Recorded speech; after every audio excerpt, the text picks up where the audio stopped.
Muchas gracias por participar en esta videoconferencia. Para nosotros es un placer que nos concedas este ratito. Vale, yo quería preguntar si a la hora de escribir en euskera, ¿tiene en cuenta el futuro proceso de autotraducción? Bueno, pues procuro no pensar demasiado en ello, ¿no? Porque ello limitaría en el fondo la creatividad de alguna forma. Tú cuando escribes en un idioma tienes que intentar sacarle el máximo partido a ese idioma. No puedes estar pensando en los problemas que vas a tener cuando lo traduzcan a otros idiomas. Procuro no ocuparme tanto de eso. Pero es verdad que una vez que tú te has traducido a ti mismo, una vez que has hecho este ejercicio de autotraducción, ya no escribes igual en el idioma original, creo yo. O sea, hay algo que... hay una especie de mecanismo mental que cambia. Y cambia no tanto en cuanto a lo que estás contando, sino debido a la concreción de lo que cuentas, ¿no?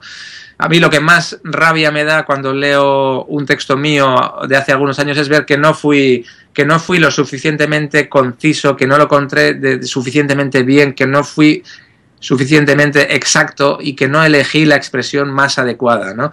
Es decir, que a veces de la cabeza a las manos hay algo que se pierde.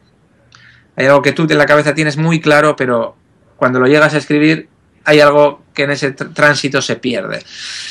Y cuando relees tus relatos te das cuenta de esto, te das cuenta de que una idea que en tu cabeza era una cosa pasó a ser otra y no era tan buena, ¿no?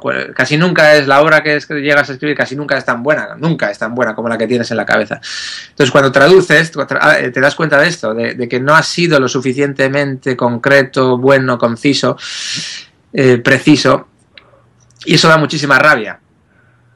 Entonces, si tú sabes que esa obra se va a traducir o que la vas a tener que traducir tú mismo, en lo sucesivo intentas ser lo más preciso, ¿no? Te preocupa muchísimo más esta precisión, el hecho de que se pierdan cada vez menos cosas de la cabeza a las manos, ¿no? Esa es la obsesión, yo creo, de la persona que sabe que va a ser traducida, porque adquieres esta conciencia, ¿no? de que lo que estás haciendo, bueno, no fue en su momento todo lo bueno que tú creías o que eras capaz de hacer. Entonces eso sí que... sí. Luego el hecho de autotraducirse es un ejercicio duro. Digo que, claro, no entras en crisis con la traducción, sino que entras en crisis con el original. Lo que no te gusta no es la traducción que estás haciendo, que tampoco te gusta, sino que no te gusta ya el original. Y es una especie de crisis existencial, ¿no? Yo la autotraducción la comparo con abrir una rana que está viva con un bisturí y ver lo que hay dentro, ¿no? Ahí ves el corazón palpitando, ves los órganos vitales, pero la rana está viva, ¿no? Este ejercicio de laboratorio, solo que en el caso de la autotraducción la rana eres tú. Con lo cual, con el bisturí lo que te abres es a ti mismo para ver qué hay dentro y qué está fallando, y lo ves cosas que fallan, y eso da muchísima rabia. Se aprende mucho también. Vale. A mí me gustaría preguntarle si hay tendencias en la literatura vasca que se repiten. Bueno, no lo sé, me resulta difícil responder a eso. Es verdad que la literatura vasca hoy por primera vez es más heterogénea que nunca. O sea, nunca ha habido tanto estilo diferente en donde elegir. En parte yo creo que se debe a que por primera vez ahora 4 generaciones de escritores están trabajando al mismo tiempo, ¿no? Esto, pues por razones de que el idioma estuvo prohibido hasta el año 75 durante la dictadura, no ha sido posible hasta hace poco, ¿no? El hecho de que escritores con más o menos nivel de profesionalización coincidan en el tiempo escribiendo, escritores de 20 y pocos años, de 30 y pico, de 40, de 50, esto es la primera vez que está pasando durante estos últimos años. Entonces esto amplía mucho la oferta de estilos, tendencias y de intereses, diría yo. Sí, por decir algo, bueno, quizá sí hay me atrevería a decir, preeminencia de ambientes más urbanos, o quizá se hable mucho sobre las relaciones en pareja,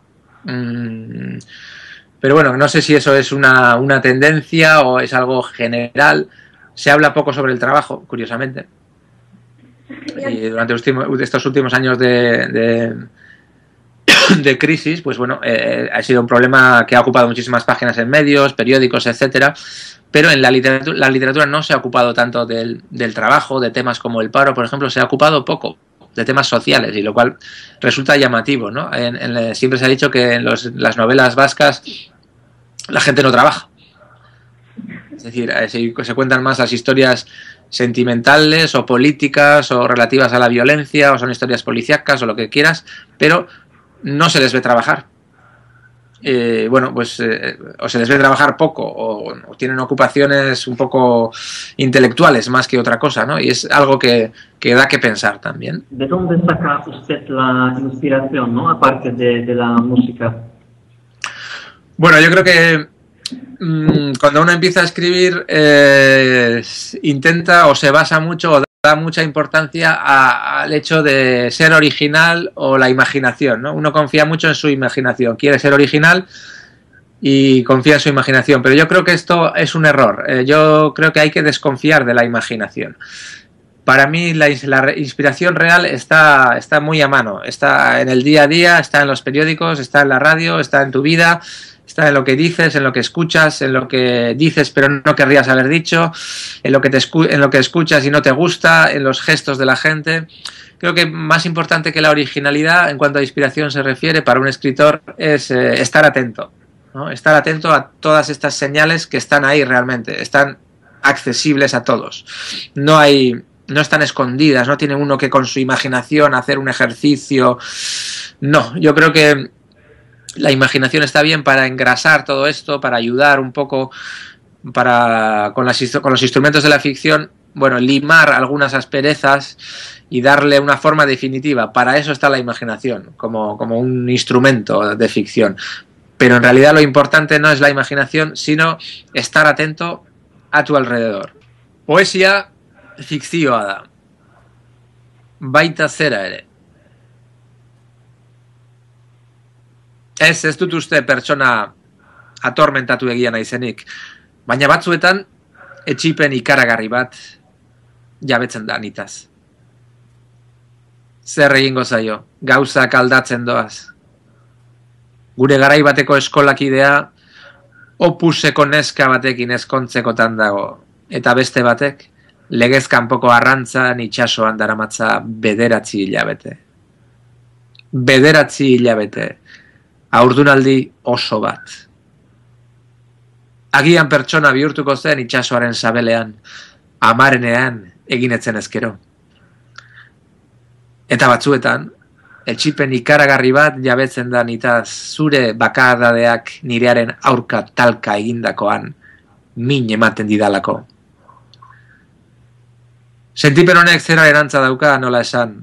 21 urte betetzean, guk 13 genituenean 9 zituzten neskek jada 17 dituztela deskubritzearen antzeko zerbait. Gau baten amaieran ohartzea, bortitz eta bapatean. Egun senti errudun hori, eta izango zirenik ere imaginatzera ausartu ezkinen bular guri hoiek, ez zirela egundo gureak. Ez dakit ulertzen den horrela esan da. Konturatzen garela ontaz eta hartaz, gure ingenuitateari zegozkion edalontzi guztiak ustu ditugula. Akatsik txikienengatik galtzen dugula zorion handia. Horregatik dira akats txikienak mingarrienak. Akats handienak ez hainbeste.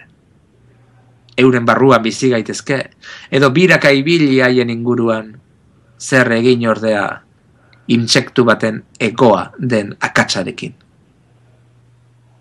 Larritu gintuzten zenbait gauzari buruz barre egitea liteke terapia bakarra.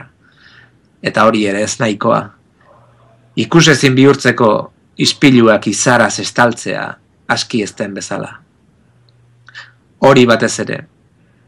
Hori eta bizitzan galtzen dugun guztia, agur edo konplizitate keinu bat, garaiz eta aspaldi ez egiteagatik galdu dugula.